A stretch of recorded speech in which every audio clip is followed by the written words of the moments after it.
This is the continuation of our studies in the Westminster Confession of Faith. And we are now studying, and we will be studying in chapter 18. This chapter speaks about assurance of grace and salvation. And since we will be expounding uh, bit by bit, as long as our time may allow us. So ang atong unang makitaan, ang una gyud nga entrada sa kapitulo 18, section 1 is the manifestation of who those hypocrites inside the church are. Kinsa tong mga dili tinuod, and since they are not true believers, and yet they presume and they have false presumption of their assurance of salvation. So din he discuss kung unsa ka importante nga atong matino, kung unsa ang mga sinyalis, unsay mga paagi nga masayran sila sulod sa iglesia. And of course, kini nakapatong upon the groundwork we laid in chapter 17 that addresses the perseverance of the saints. So dunay inseparable connection between these two chapters, og kining connection nag-emphasize siya sa biblical truths nga nagporma sa pundasyon sa atong pagsalig sa mga promise sa Ginoo. Chapter 17 of the Westminster Confession of Faith beautifully expounds upon the doctrine of the perseverance of the saints, affirming that those who are truly born again will be preserved by God's grace and will ultimately persevere in faith.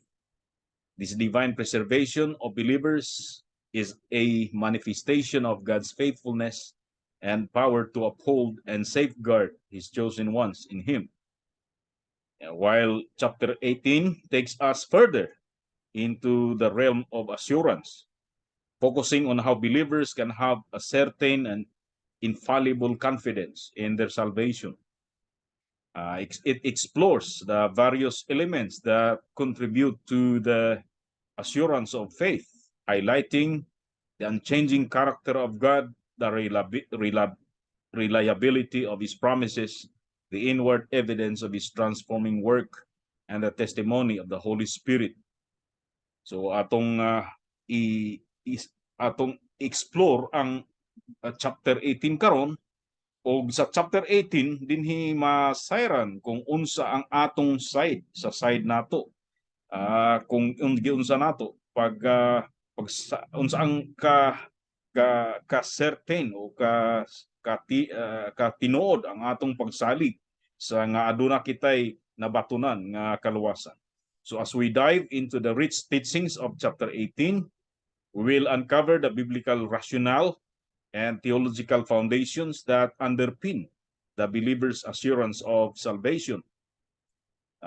We will examine our confidence in God's promises, that it is not based on mere human reasoning or wishful thinking, but on the unshakable foundation of God's word, the inward witness of the Holy Spirit, and the evidences of a regenerate and sanctified life. So kana ang makita nga basihan sa atong assurance, sa atong kaning kasiguraduhan sa atong kaluwasan. Sa Binisaya, ang akong translation dili kasiguruhan o dili siguro kundi sigurado. Kung maano mo siguro, sa ato nga lingwahe, pag niyog siguro murag wa pay klaro pananglitan ay mangutana sa ato. Unsa man naa ba si so and so diha? O naa ba kay nakahay kwarta si so and so? Mo siguro. O ba siguro meaning nagduda pa ka pero sigurado. So pag-translate na ako sa gikan sa English, pag ingon nga assurance, sigurado ang translation niya, dili siguro. By understanding and embracing the truths presented in chapter 18, we will gain a deeper appreciation for the glorious reality that as believers we can have unwavering confidence in the faithfulness of God. So diha sa pagkamatinud-anon o sa iyang pagkamatinumanon ang Dios mohatag og dili gyud matarok nga pagsalig nato diha sa iyang kaluwasan nga gihatag. This assurance not only brings peace and joy to our hearts, but also empowers us to live boldly for Christ, knowing that our eternal destiny is secure in His loving hands. So makita nimo nga ang chapter 18, makita nimo nga dunay overlap ang chapters 18 ug chapter 17 katong previous natong study na overlap. Tungod kay both of them speaks about the assurance of God's saving grace in the life of the believers. So let's compare and contrast chapter 17 and 18. The overlapping sections, both chapters affirm the perseverance of the saints, emphasizing that those who are truly regenerated and justified will be preserved by God and will ultimately persevere in faith and holiness until the end. So kada usa sa ila nag-emphasize nga ang tinuod nga na born again o matarong atubangan sa Dios, ipreserbar sa Dios o siya persevere mo padayon sa iyang pagtuo o sa iyang pagkabalaan hangtod sa katapusan. So, both chapters po na acknowledge the rule of God's grace. So dunay rule of God's grace nga gi-acknowledge sa duha ka mga chapters, and the work of the Holy Spirit in the preservation and assurance of believers. So ang chapters 17 ug 18 gi-recognize ang pagpamuhat sa grasya o ang pagpamuhat sa Espiritu Santo. So grasya lang o buhat lang sa Espiritu Santo nga nang nakapadayon ta, nga nakasugakod ta hangtod karon. Both chapters affirm that the assurance of salvation is not based on personal merit or good works. So kanang chapter 17 ug 18 tanan sila nag-ingon nga dili sa atong maayong buhat o dili sa atong merito nga kita naluwas, but on the unchanging faithfulness of God. So mo na overlap sa duha. So that's why di kayo nato balikan unsa ang na-discuss dito sa chapter 17 gumikan kay redundant. Now let's remember that each chapter of the Westminster Confession had the committee doing the promulgation or the framing of them. So chapter 17 had a different committee members, while chapter 18 had also a different committee members. Different groups of people are doing the work of promulgation or of a, let's say, of framing the different subjects. So makita nato diri usay dunay overlap because different people, different committees were doing that work, that task. But let's be confident nga although they are overlapping and yet naay diferensya, dunay mga sections that they differ. So for example, chapter 17 on the perseverance of the saints, it primarily focuses on the objective aspect of the doctrine. So objective aspect, ang aspeto nga unsa ang tinuod nga hitabo, objective facts. Unsa ang naa, whether or not we know it or not, whether or not we like it, kana nga objective nga panghitabo naa na because God has been doing that. So it highlights God's faithfulness in preserving His people and the certainty of and the finality of their salvation. And chapter 18 sa assurance of grace and salvation, kini explores or it delves into the subjective experience or subjective experience of believers and their personal assurance of salvation. So ang chapter 18 objective, chapter 17 objective, chapter 18 is subjective. So sa ato na atong masayran nga dunay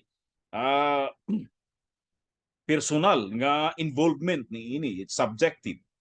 It addresses the doubts and struggles that believers may face in their journey of faith and provides guidance on how to find assurance in Christ.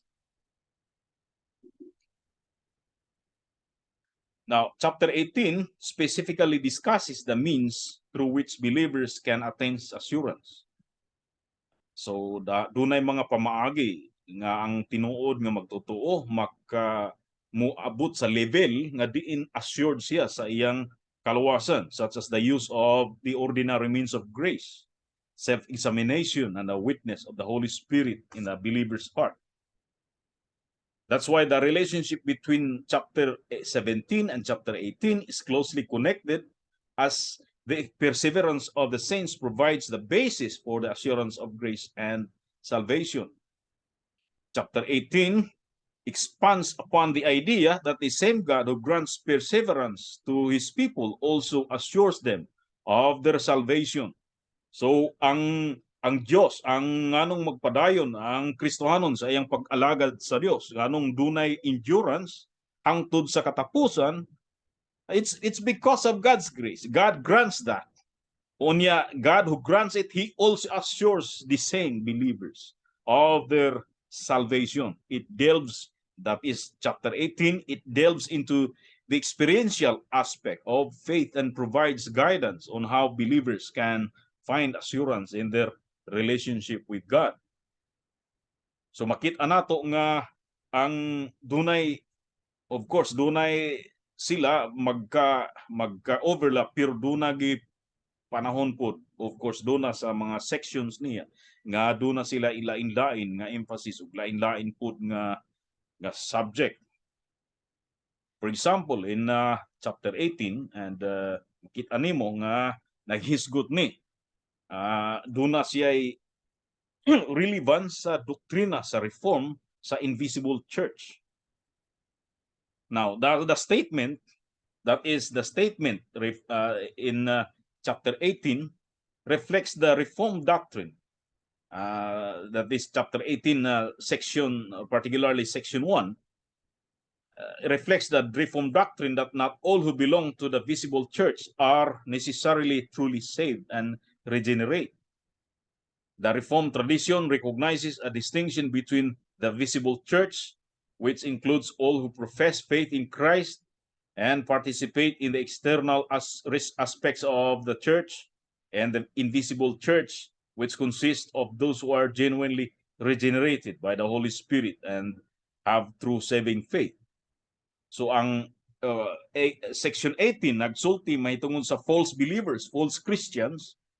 So nagsulti diha ang iyang duna nuance, duna siya ginapahaging nga doktrina nga dili tanan nga naa sa sulod sa iglesia, dili tanan nga nagprofess externally membro sa invisible church, or dili tanan kanila dunay kaluwasan nga naangkunan gikan sa Dios, dili tanan kanila regenerate. So according to this understanding, hypocrites and unregenerate individuals may be part of the visible church. So dunay kanunay nagakahitabo nga dunay mga unbelievers nga nahimong kabahin sa iglesia, mga unregenerate, and may even these people deceive themselves with false hopes and presumptions of being in a state of favor with God. Ang uban sa ila muangkon nga once saved is always saved. Moingon pagani na sila nga bisan pa kung anytime tonight kung sila mamatay, moadto sila sa langit. So doon na sila they go to hell smiling. Doon na sila false assurance. However, their false hope and carnal presumptions will ultimately perish because they lack genuine faith and true regeneration. On the other hand, those who are truly believers in the Lord Jesus Christ, love Him sincerely and strive to live in obedience to Him, can have a certain assurance in this life that they are in a state of grace. They can find confidence and joy in the hope of the glory of God, knowing that their faith is genuine and their salvation secure.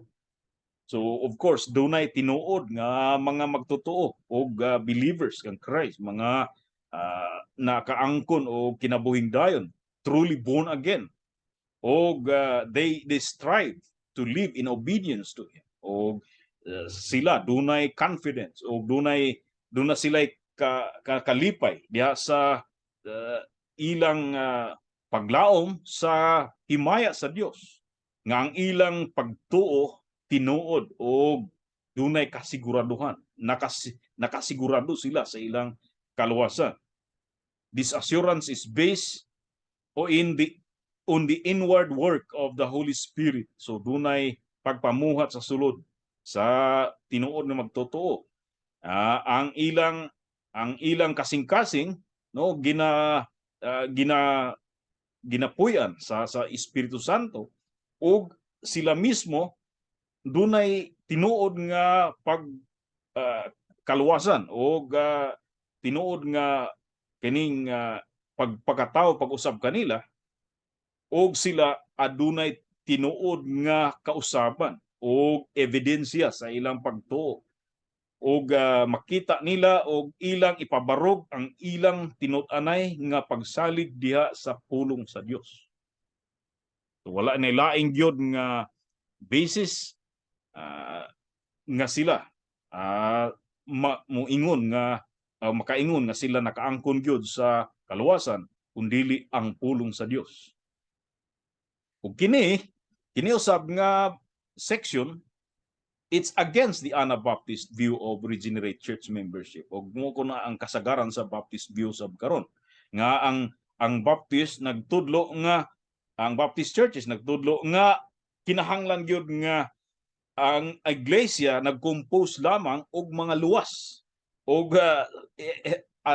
before bago mahimong kabahin, bago mabautismuhan sa tubig, kinahanglan nga siya una nakasigurado nga siya luwas o kinahanglan nga duna gyud siya konversyon nga tinuuray. Og wala nato ilalis kana nga kinahanglan gyud, pero ang atong diferensya is sila nagtuong ang tanan gyud nga naa sa simbahan sa iglesia tinuod nga mga luwas. No, while there are variations within the Anabaptist tradition, the general belief is that the church should consist exclusively of those who have experienced genuine conversion and exhibit evidence of a transformed life. The Anabaptist tradition, which emerged during the 16th century Reformation, holds the belief that all members of the church should be genuinely saved and regenerate. Anabaptists emphasize the importance of personal faith and conversion as prerequisites for church membership and baptism. Then, according to Anabaptist theology, baptism is reserved for those who have made a voluntary and conscious decision to follow Christ and have experienced a personal transformation through faith. They believe that the church should consist only, only of those who have undergone this spiritual rebirth and actively live out their faith. So kita ato po nang gituhan nga kinahanglan nga maka-experience ang matag usa sa sulod sa iglesia o rebirth o conversion. Apan ang atong pagtuo is that dili gyud malikayan nga dunay musagol nga dili tinuod nga magtotoo. Dunay gyud makasagol ug kana atong iprueba karon taud-taud lang in a short while.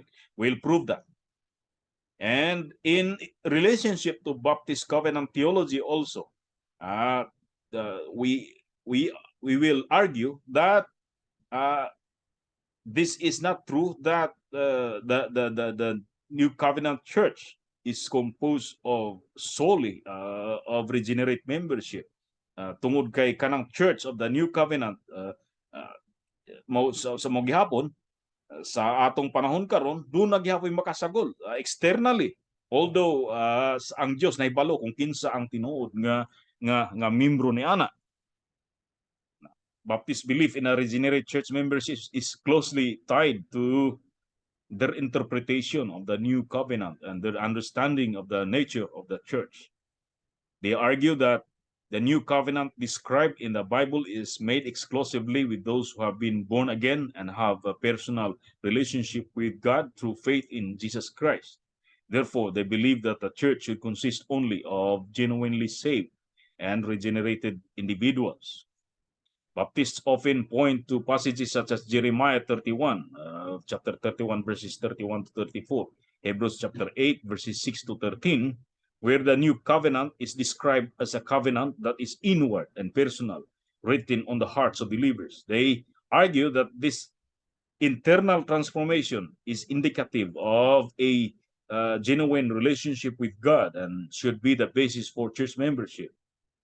Furthermore, Baptists believe that baptism is a symbolic act of obedience that should follow an individual's personal faith and conversion. They contend that baptism is a public declaration of one's faith and identification with Christ, and therefore should be reserved for those who have personally experienced regeneration and have made a conscious decision to follow Christ. However, it is worth noting that other Christian traditions may offer a different perspective on this matter. Dili lang kay kana lang ang perspektiba o perspektibo sa pag-interpretar sa Biblia, because some and most Reformed theologians and churches argue for a broader understanding of the New Covenant that includes both believers and their children. They interpret passages like Acts 2:38 to 39, 1 Corinthians 7:14 as evidence that the new covenant community encompasses believers and their households, including children who are considered part of the covenant community by virtue of their believing parents. So ngano man nga diha sa balang kasulatan nga ang mga anak sa mga believers they were regarded, the children of the believers, as members of the new covenant community. So in the light of these differing perspectives, it is important to consider that the full range of biblical teachings on the nature of the church, baptism, and the new covenant. While we acknowledge the significance of the Baptist emphasis on regenerate church membership, it is, yes, of course, important to recognize that. But due to the infallibility of ministers, there is a possibility that false professors may have been baptized. May have been baptized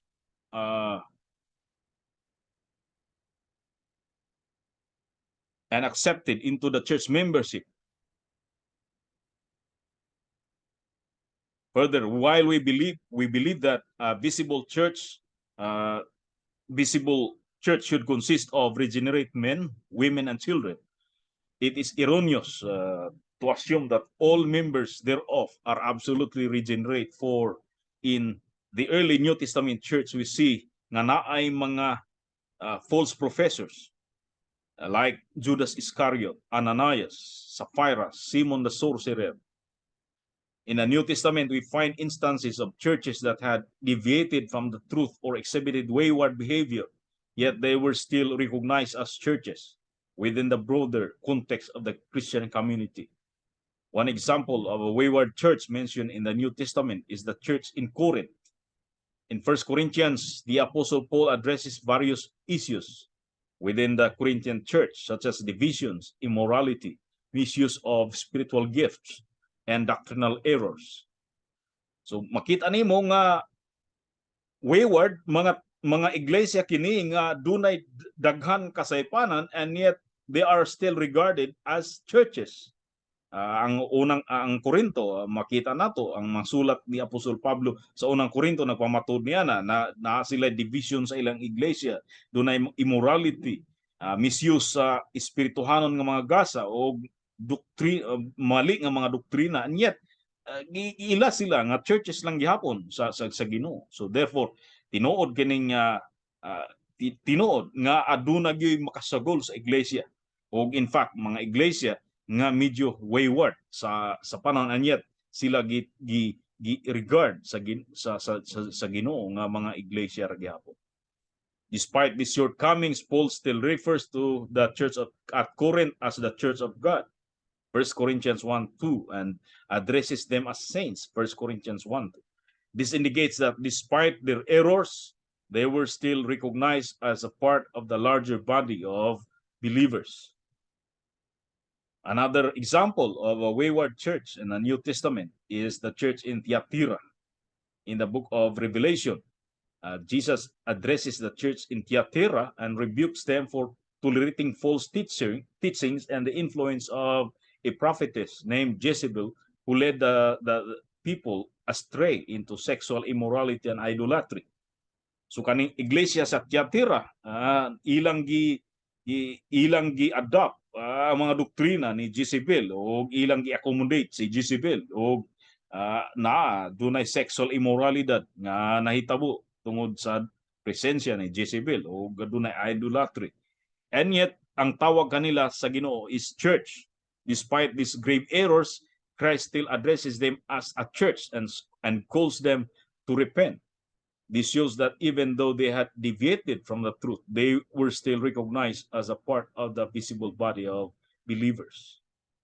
So the statement sa atong confession nga matod niya, although hypocrites and other unregenerate men may vainly deceive themselves with false hopes and carnal presumptions of being in the favor of God and state of salvation, yet such as truly believe in the Lord Jesus may in this life be certainly assured that they are in a state of grace. Suggests that there is room for both genuine believers and those who are deceived within that visible church. This contrasts with the Baptist view that all church members may be truly saved and regenerate.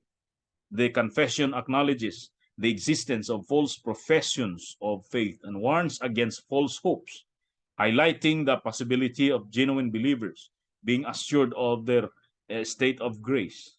This nuanced perspective suggests that not all members of the visible church may be truly regenerate, but assurance of salvation is possible for those who truly genuinely believe in Christ.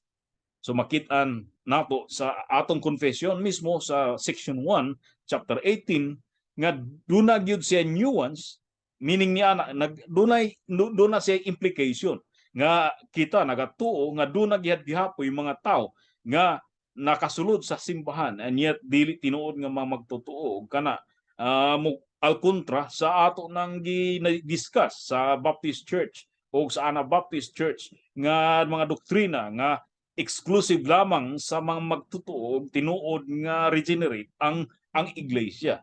Ang ilang presumption nga ang matag iglesia nila tinuod yun nga mga regenerate. And yet kung imog yung i-press, imog yung silang i-press nga ma-corner sila, mo admit gyud sila nga dunay uban gyud nga dili tinuod ang ilang mga pagtuo o ang dunay uban nga mga salingkapaw o dili tinuod nga magtotoo o dili sila mga mini nga Kristohano. So that's why kanang kamatuoran makit-ang gyud nato nga realidad kana sa iglesia gikan sa Old Testament hangtod sa New Testament nga aduna gyud makasagol. So kini mo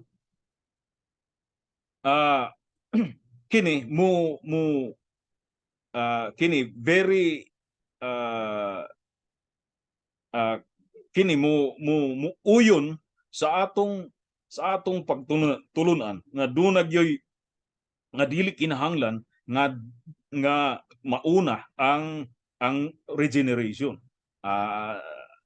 before nato ibautismuhan o ang usa ka tao or sama sa bata wala pay conversion nga iyang na experience di pa siya makakonfess tungod kay bata pa and yet kabahin na siya sa iglesia sa visible church. So dinhi makita nato nga ang kanang una gyud nga entrada sa atong confession sa section 1 makita nato ang ang admission sa reform doctrine nga ang iglesia sa Ginoo nag-compose kana sa both regenerate and unregenerate, because what dili nato tuyo dunagyoy mga instances nga ang atong presumption nga ang tao nga confess nga siya believers, o ang tao nga nag-ingon nga siya tinuod nga magtotoo, o kita tungod kay fallible ministers kita, ang mga pastor sila fallible ministers, o dunagi posibilidad nga sila ma-deceive, sama sa nahitabo kang Simon Magos diya sa New Testament, Simon the sorcerer, nga na-deceive ang mga apostles. Sabi sa mga apostles nga tinuod ni nga magtotoo sila Ananias ug Sapphira, abi sa mga apostoles nga tinuod ni nga magtotoo, yet dili di ay tinuod. So doon naging mga instances o kana ang realidad sa atong kinabuhi ingon nga mga kaiglesiyahan sa Ginoo, nga doon naging makasagol nga dili tinuod. Although ideal nga dapat nga ang tanan nga naa sa iglesia tinuod nga convert, tinuod nga mga magtotoo. So dinhita sa exegesis sa portion nga atong moy atong gitun-an karon sa section 1 chapter 18 sa Westminster Confession, section 1a. Although hypocrites and other unregenerate men may vainly deceive themselves with false hopes and carnal presumptions of being in the favor of God and a state of salvation, which hope of theirs shall perish. So sa Binisaya, although o bisan pa nga ang mga salingkapaw sa sulod sa iglesia o wala mapakataw pag-usab, wala mahimugso pag-usab ang mga tao, bisan pa kung sa walay hinungdan nga ilang nailad o ilang murag ilang na-deceive ang ilang kugulingon pinaagi sa mini nga mga paglaom o unod-nun nga mga pamasin-basin nga sila nakabaton sa pabor gikan sa Dios, o naa sila sa estado sa kaluwasan nga sila luwas na, o kanang mga tawhana ang ilang pagtuo mawala, moadto gihapon sila sa kalaglagan. O kana masayran pinaagi sa mga bersikulo nga sa balang kasulatan. Hub 8:13, so are the paths of all that forget God, and the hypocrites' hope shall perish. Whose hope shall be cut off, and whose trust shall be spider's web. Now, actually kini nga speech dinhi sa chapter 8 sa Book of Job, dili kang hope gini. So medyo ang pag-quote sa niini dinhi sa Westminster Confession, medyo ako mismo dili kayo ko komportable kay dili kang hope ni. Now remember nga ang dunay mga words diya sa balang sulatan. Of course, all of them are the word of God. Wa tamo deny ni ana. We believe in the plenary, in the verbal plenary inspiration of the scriptures, that every word is inspired, and all as a whole, all the scripture is inspired. Pero dunay mga portion diha, of course, nga ang gikanan sa among sulti, dili mga tao nga kasaligan pananglitan, sama maniinid nga murag kini nga chapter 8 sa Book of Job gikan sa usa sa mga speakers, usa sa tulo sa mga friends ni Job. Ito rata Kung dili ko masayop, usa kini si Bildad ang nagasulti dinhi sa Job chapter 8. Akong tanawon, ato kining tanaw.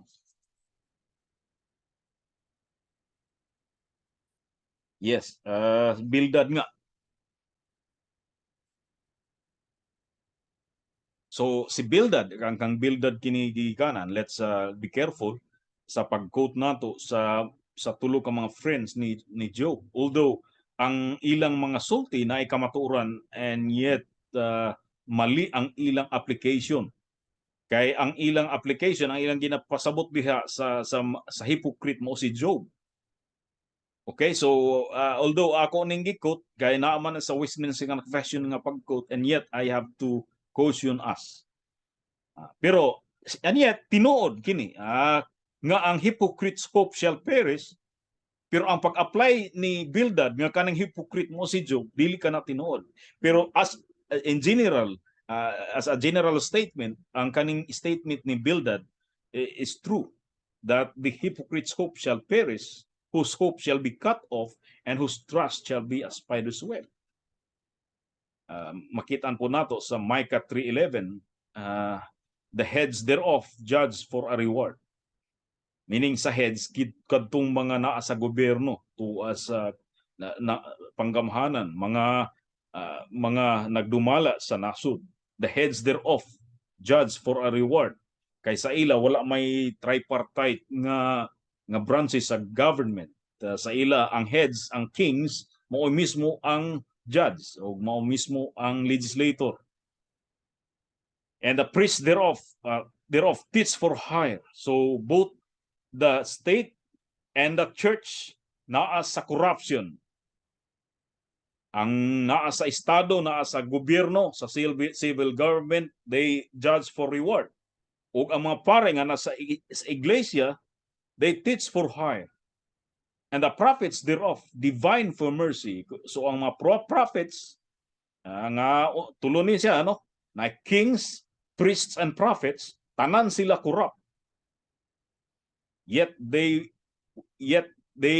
will they lean upon the Lord and say, ang kada usa sa ila ni sandig sa gihapon sa Ginoo and say, is not the Lord among us. So tanan corrupt sila, and yet they have that false hope among them. Is not the Lord among us? None evil can come upon us. Dili ba mao man ni ang gakahitabo karon during pandemic? Gamay ra gyud ang nagstand sa amo dinhi. Ako nagstand gid ko. Ilang gi-quote Romans 13 nga we have to submit unconditionally to the government. We have to entrust our bodies, our health. Pero wala ko ni unang-una nakita nako nga gigamit ang pandemya para sa korupsyon. And yet they are quoting Romans 13 para ilang dipinsahan nga ang Dios naa sa ila. God is favoring them. They have God's favor. They are in the side of God. O kadtong nag-against sa ila, mura ba og naa sa ginademonize nila. Deuteronomy 29:19, and it came to pass, or it come to pass, when he heareth the words of this curse, that he bless himself in his heart, saying, I shall have peace, though I walk in the imagination of my heart, to add drunkenness to thirst. Kanang naay blessing and cursing sa Deuteronomy 28 and 29. O kanang uban mato diri sa dihang makadungog siya sa curses, when he heareth the curse nga gikan sa Ginoo, nga mga pag nga dunay sa Tagalog kanang gitawag nga sumpa nga gikan sa Ginoo, and yet mura ba og sa ilang tanaw immune sila sa sumpa. John 8:41, same nga attitude ang nakita ni ining mga Hudyo sa dihang nakiatubang sila kang Christ. Si Christ maingon, ye do the deeds of your father. Then said they to him, we be not born of fornication. We have one father, even God. So ang ilang tanaw tungod kay mga kaliwat sila ni Abraham. So naa sila, tinuod sila nga likalinyada sa mga balaan, og sila wala na nanginahanglan og kaluwasan. Tungod kay sa ilang tanaw luwas na sila. So again, makita nato nga do na gyud diha sulod sa Israel mismo, sa Commonwealth sa Israel o sa iyang iglesia sa Israel. Let me remind us gently na nga ang iglesia gikan sa Old Testament naa na hangtod sa New Testament. So kabahin kini sa iglesia o kini mga tawhana na ay false hope. Okay, so naa sila false hopes o kaning fleshly, carnal nga mga presumptions nga ang Dios kauban favor sa ilang Dios o naa sila sa estado sa kaluwasan. Matthew 7:22 again, dunay mga tao in the last day nga miyembro sa iglesia nga visible church. In fact, dagan sila'y exploits, dagan sila'y mga accomplishments. Many will say to me, Christ said, in that day, Lord, Lord, have we not prophesied in thy name? And in thy name have cast out devils? And in thy name done many wonderful works? See? And then will I profess unto them, I never knew you. Depart from me, ye that work iniquity. See? So, kini mga tawhana, dili sila passive lang. They are not just listeners. They are not just listeners in the benches, in their seats. They believe that they're doing God's work. And they have many accomplishments, many achievements in the ministry, so-called. But here, we hear Christ said, depart from me, ye that work iniquity. So, kini mahimong it will serve as warning to us believers that we should beware. The presence of false Christians within the church should indeed serve as a warning and reminder for believers to exercise discernment and be vigilant.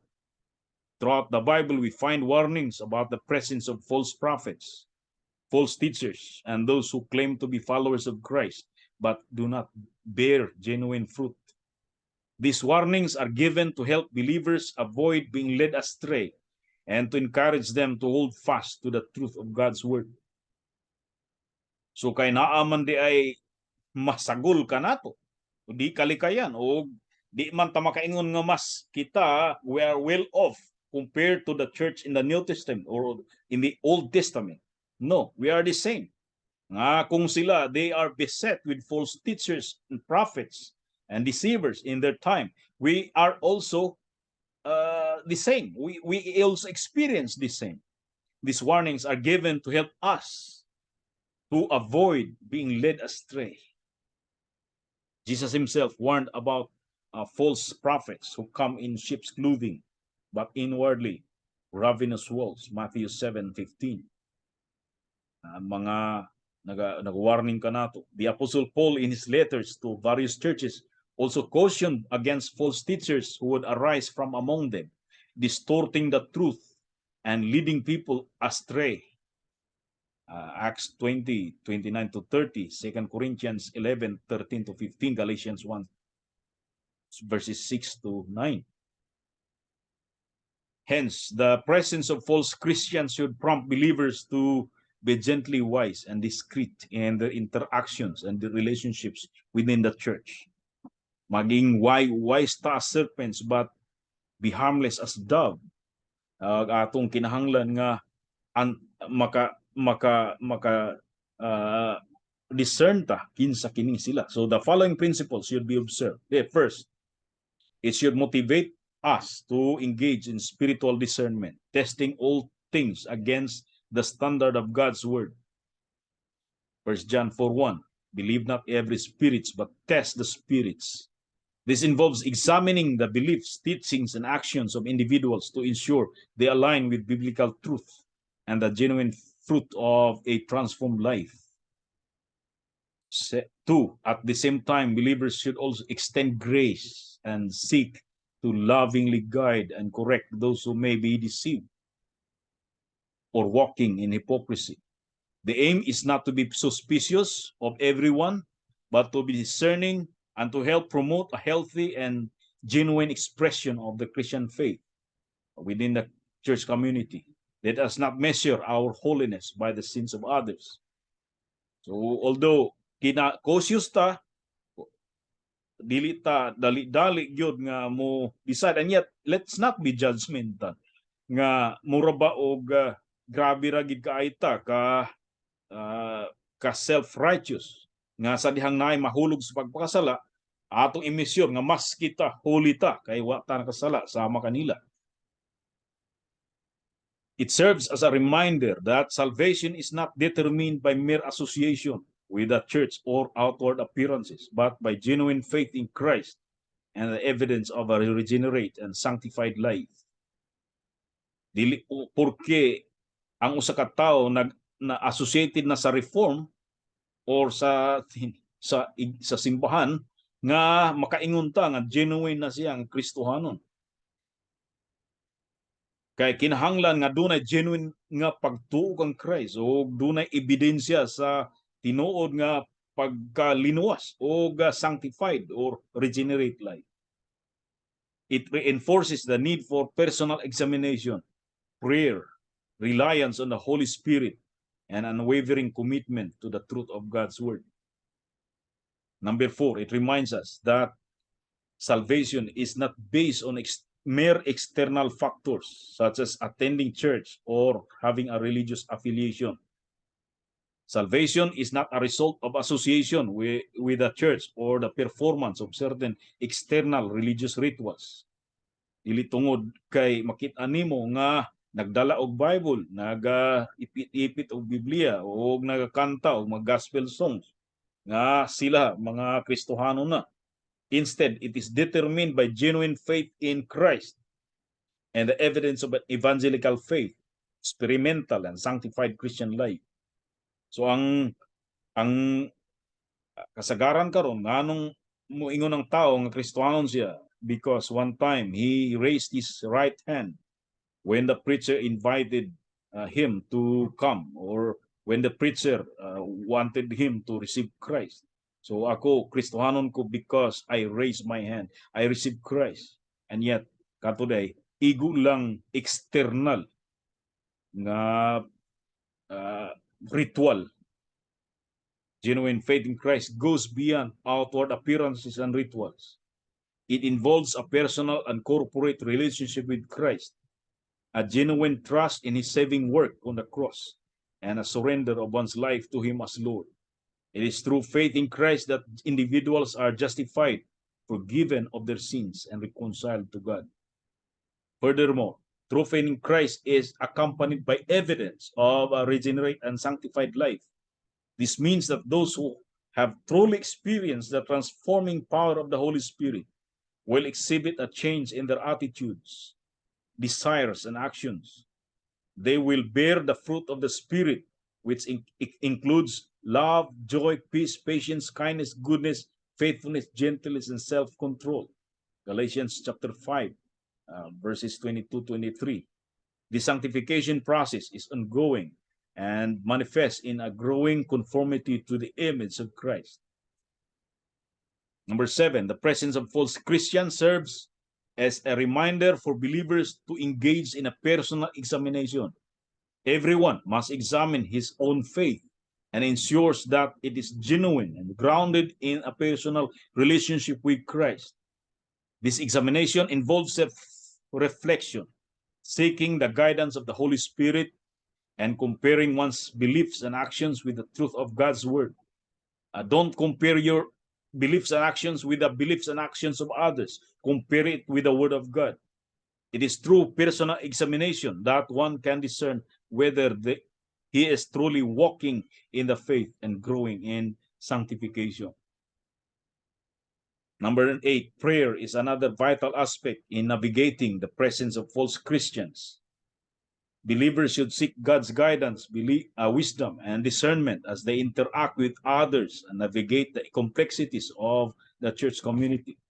Through prayer, believers can gain insight into the true character and intention of those around them and receive the necessary wisdom to handle such situations with grace and truth. Number 9, reliance on the Holy Spirit is crucial in discerning the authenticity of one's faith. So naara sa Espiritu Santo ang pag-rely, ang atong pagsandig sa balaan ng Espiritu Santo para ma-discern ang authenticity kung kita matuod ba ang atong pagtuo. Not compare it to the faith of others. The Holy Spirit indwells believers and empowers them to live according to God's will.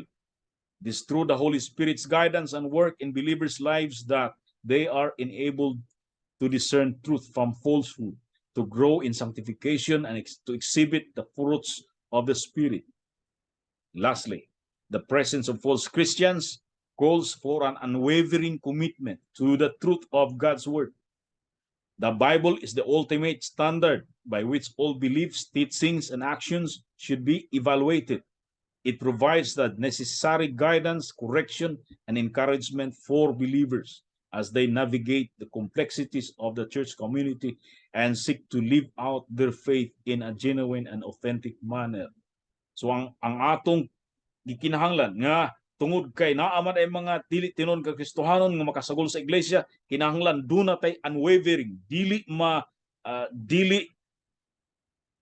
mawala o dili mo mulubad nga commitment nato sa kamatuoran diha sa balang sulatan. Once nga mo waver, once nga medyo matayog ang mong commitment, ang mahitabo niya na doon naging makasagol nga dili tinuod nga Kristohano. And for ministers of the gospel, let me emphasize the following. The potential presence of unconverted individuals within the church should compel us, ministers, to consistently emphasize the dangers of false faith and eternal condemnation. Dapat apil na sa pagwali sa mga magtotoo. It should also prompt us to continually proclaim the gospel message within our congregation. As ministers of the gospel, it is important to recognize that not everyone who attends church or identifies as a Christian has genuinely experienced the saving grace of God. The presence of false Christians highlights the need for believers or for ministers to be vigilant in either preaching and teaching, warning their congregations about the dangers of a superficial or hypocritical faith. So matod pa ni John Calvin nga ang trabaho sa usa ka magtotoo is ang pagdani sa tinuod nga iya sa Dios ug ang pagbugaw sa mga dili tinuod nga iya sa Dios. Ministers have a responsibility to faithfully proclaim the truths of the gospel, emphasizing the necessity of repentance, faith in Christ, and a transformed life. Ministers should consistently remind their congregation of the eternal new consequences of false faith and the importance of genuine conversion. Moreover, ministers should seize every opportunity to present the gospel message, making it the central focus of their preaching and teaching. By continually proclaiming the gospel, they provide an opportunity for both believers and potential false Christians to encounter the truth and respond to the call of God for genuine repentance and faith. So kinahanglan gyud nga sa atong pagwali na agyo ibanghilyo nga naa niana, naay content nga ibanghilyo, naay content sa gospel.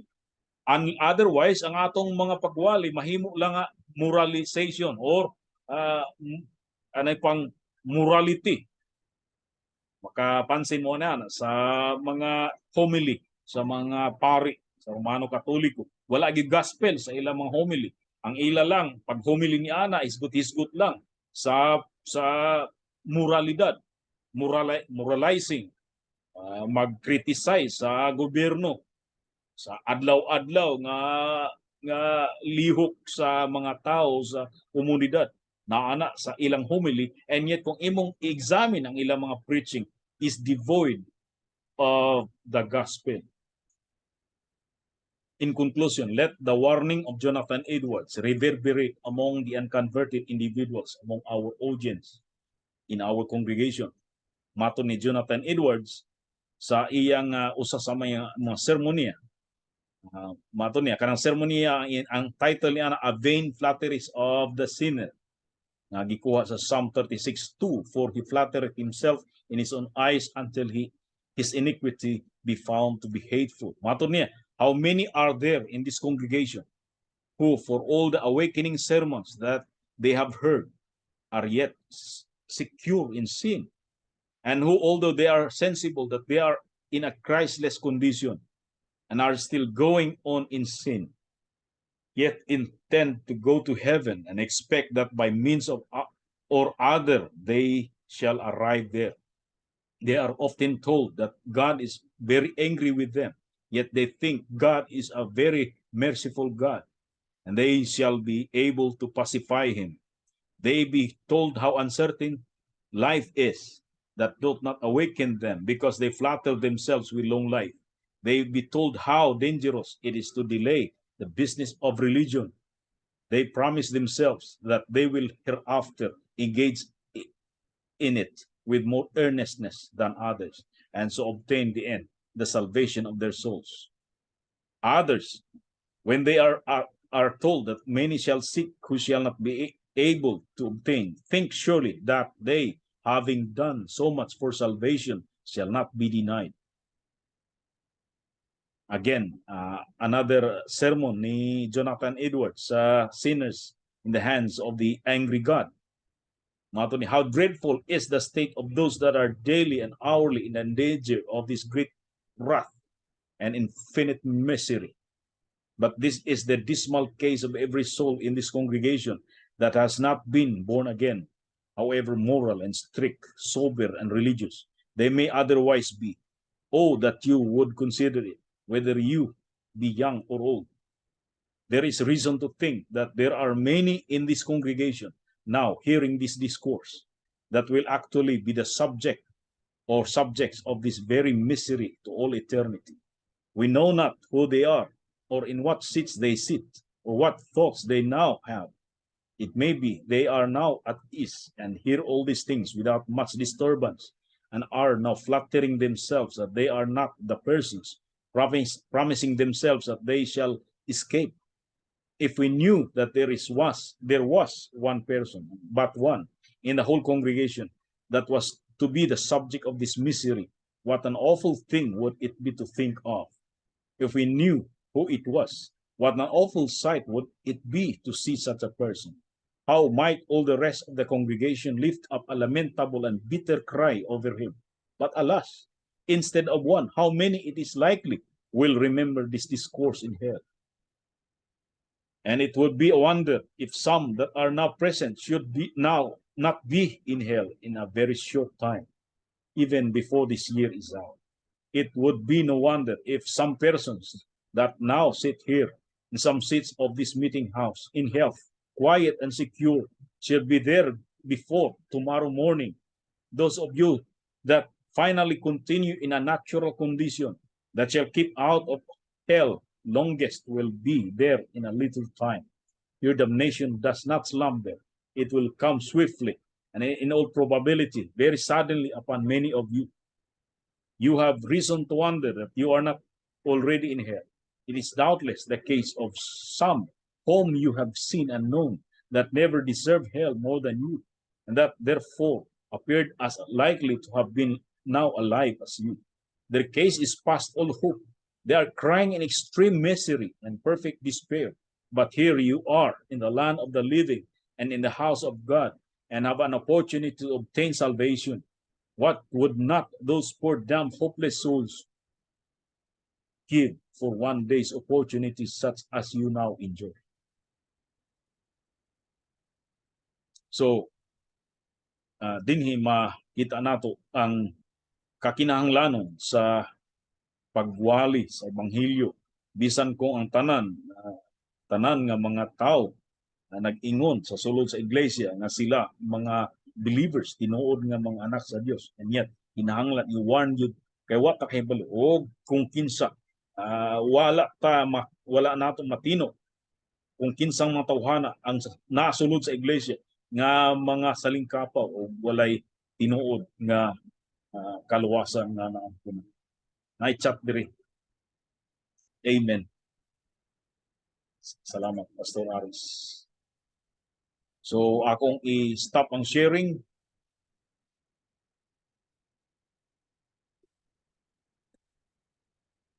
Basi kung naay mga pangutana.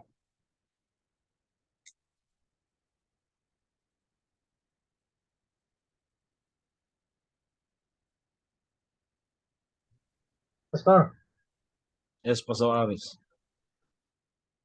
ako nga example sa atong sa Bible study nato mag-discuss about church history.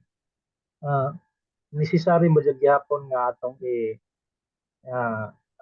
i-teach ang call sa salvation kung murag tan-aw lang nato nga para masabtan na sa tao kung asa nagsugod ang sa example kanang mag-teaching ka about sa Reformed faith, ang history niya. So, necessary ba jud gyapon kanang atong murabag kabalo na mata na kanang nga grupo diha mga kuan na sila, mga magtotoo na gina sila, pero kanang is it okay nga murag dili na nato siguro i-teach ang issue sa salvation o kinahanglan ibalik yun nato, i-remind yun nato kinahanglan. Kung ang subject church history, siyempre dito kita sa church history, pero ang ginamin ba nimo ang atong gihisgutan sa church history sa naaging mga lectures?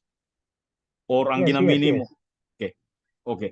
Now, kung wa man gyud ta ang Bible is daghan man ang subjects. Sometimes ang Bible mo hisgot about domestic issues. Mga uban sometimes mo hisgot about vocation kaning atong mga panarbaho, calling. So daghay mga ang broad, very broad ang balang nga sulat. Dili tanan soteriology.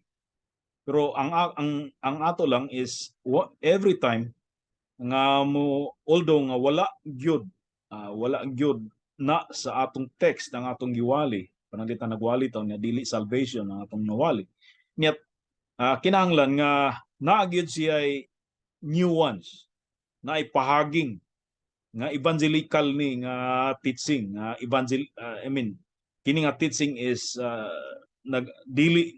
dili usa ka pilagyan na teaching, dili usa ka Arminian o dili usa ka teaching nga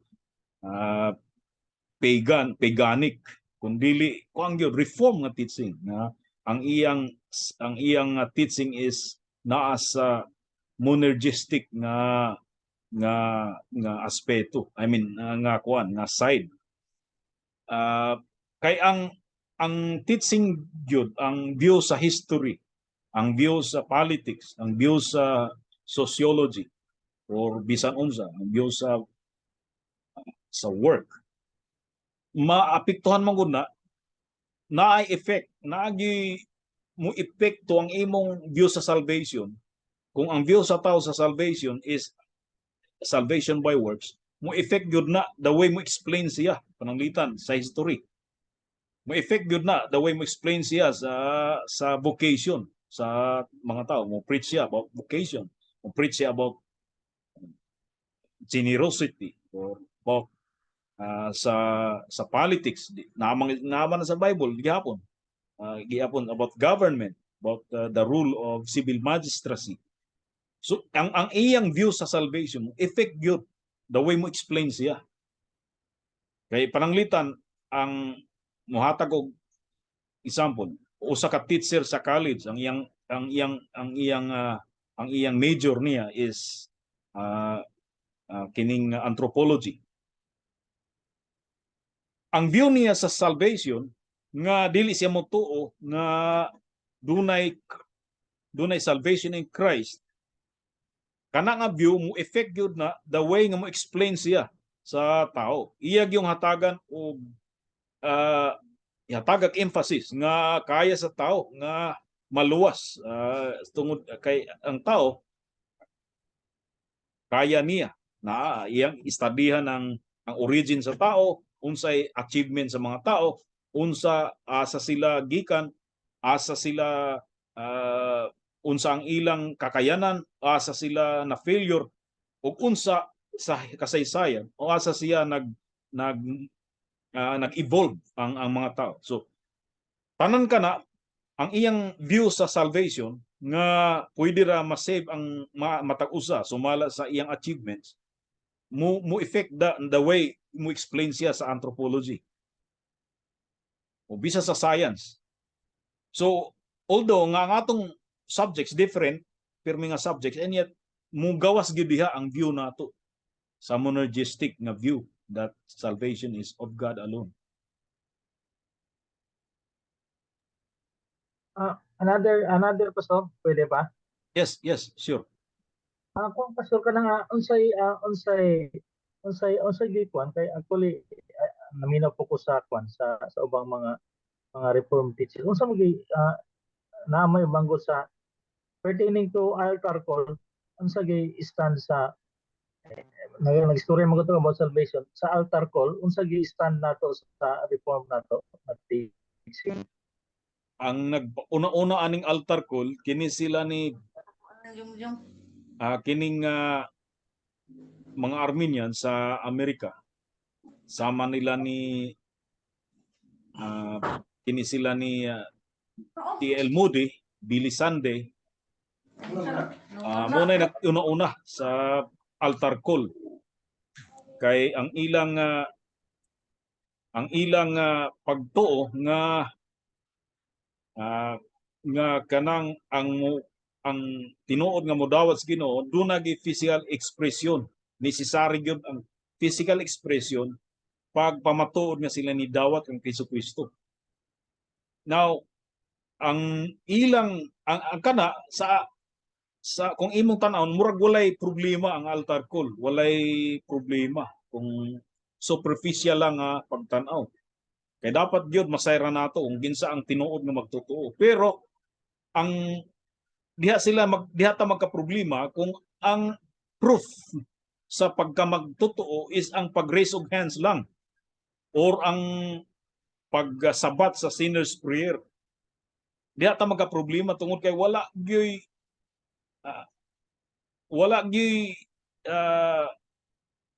basis ni ana sa Bible.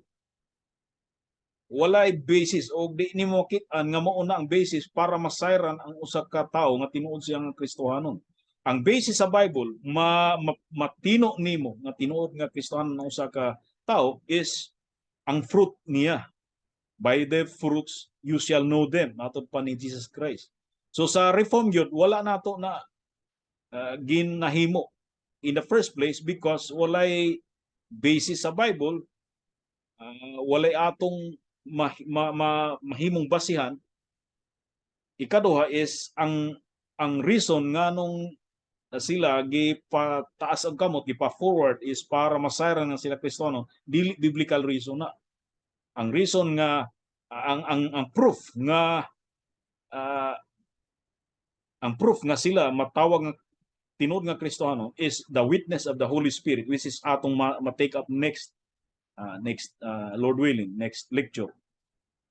Og ang fruit sa Holy Spirit, which is ato nang indicate kaniha sa atong lecture nga by the fruits sa nila masayra nato nga sila tinuod nga magtotoo ug ang uban tungod sa lacking of fruits sa Holy Spirit masayran nga sila mga silingkapaw nga mga Kristohanon.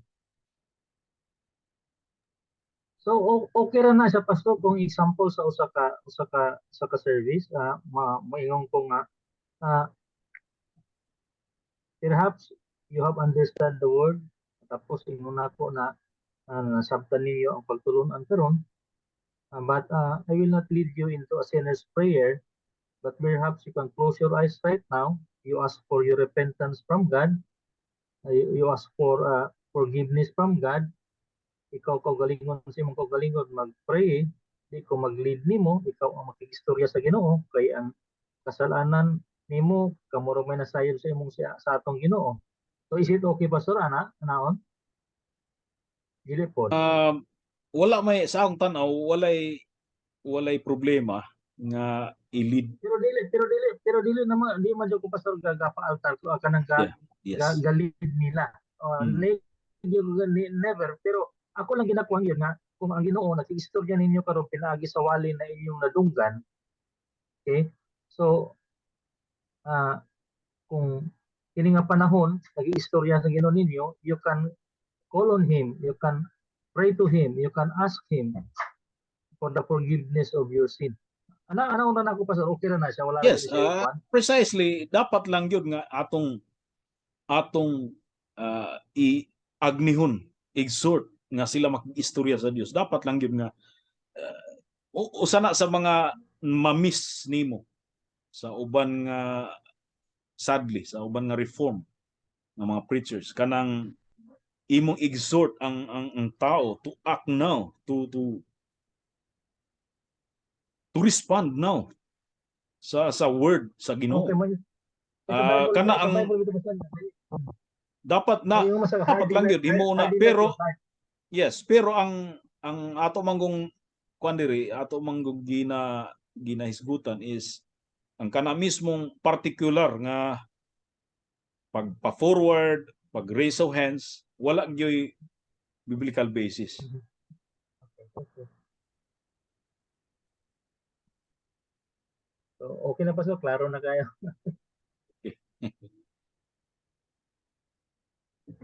Okay, so kung wa nay pangutana, diri ra Hello? taman. Yes. Hello? Kanang pastor, about altar call, pwede rin nato sila i-guide. Kay basin bag sige, you ask your repentance now and say sorry, niya kahilom ra. Pwede ba nato sila sulti nga, we can guide you, ngayon ani ang kuan, Uh, nagpasay. the fact the fact that the preacher is now leading the congregation to talk to God, to respond to the message, kana mao na siya. Pero kung naapay further ni ana kanang outside the sermon, pagkauman sa message tapos ang kasagaran i-lead ito sa room tapos muluhod tapos i-lead siya, wala na biblical basis nga sama niya. Maghatag Ginoo nag false assurance sa ila nga save sila, although dili sila tinuod nga save panungitan. O ang pagpakahilom niya wala pod nagpasabot nga wala gidungog sa Dios ang iyang, kung tinuod siyang believer, although nagpakahilom sila, wala nagpasabot nga dili siya tinuod nga believer. Okay. Pwede ra nga nagpakahilom siya but inside his heart Nag-pray na siya. tuo siya sa gospel o he accepts now the gospel of the Lord Jesus Christ. Di na kinahanglan nga i-voice out niya. Okay. Kani bang, how about pastor? Ako lang isumpay ang gamay.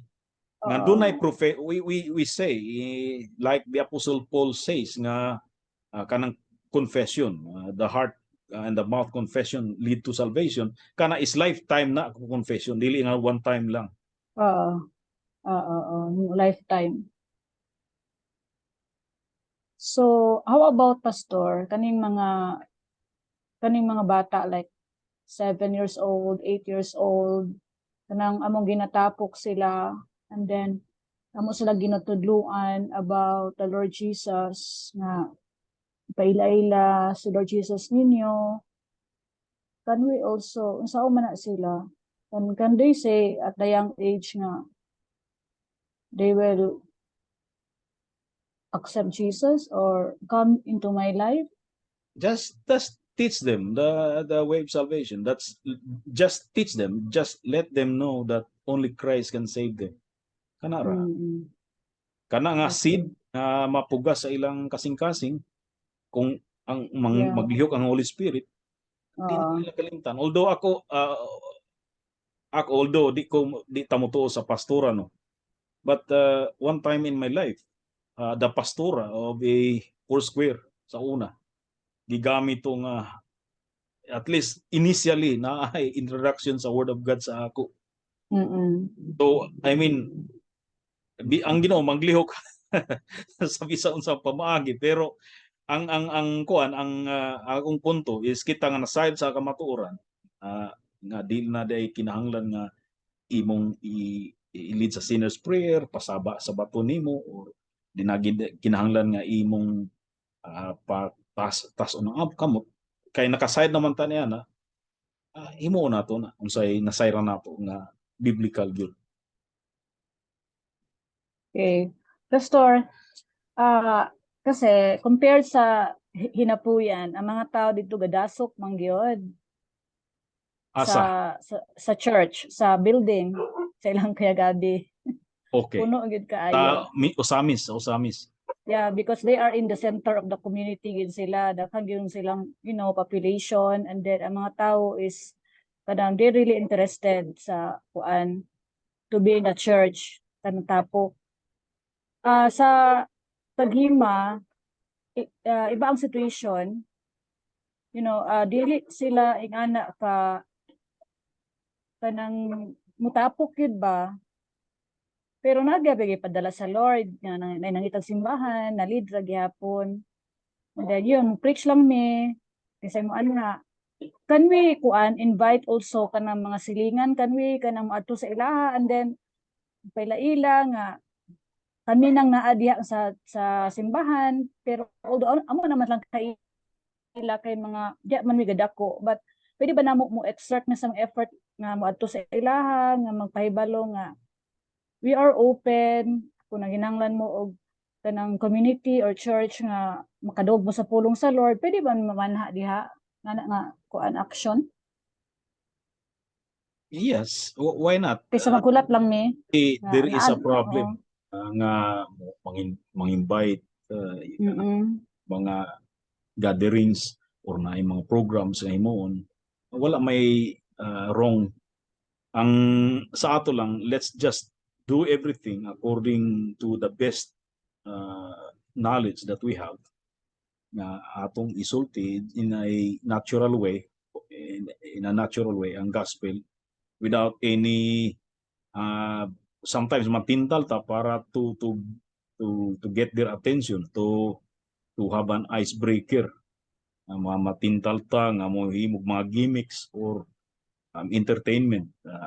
Sa akong tanaw, kana wa na sa perimeter sa biblical nga preaching or biblical evangelism. So okay lang, we will go sa ilaha and then kuan lang, just small talks, to istorya, ano lang, and then to invite them. Yeah, pwede Pera. pwede kayo. Wala may kuan ana, muadto ka to establish friendship, relationship. Yeah, friendship. Kay balo lang kuan, we are open, we are willing makadawog mo sa pulong sa Ginoo. Ang anak lang, pastor, no? Yes ma'am. Okay lang na. Mga pinakita problema. Thank you. Okay, so murag si Pastor kuan, Dudong, murag sige taas kamot. Naway Pastor, Dudong, pangutana ko diha. Nagataas kamot. Nanguta kuan ba?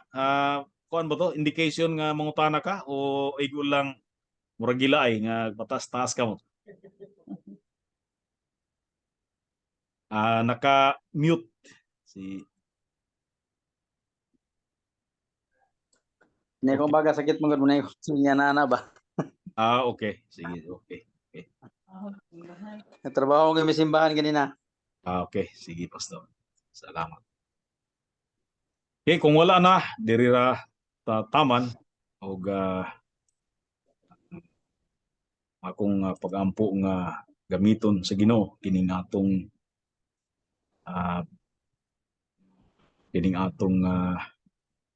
mga lectures kung para sa pagpadako sa iyang gingharian. Kung naay uban nga inyong nasayran nga willing nga mo-enroll sa The Lord Seminary, kada Lunes naman ning atong klase, please feel free to add them. Ug pahibala lang kung naamoy i-add. Sige, Pastor Aki. So,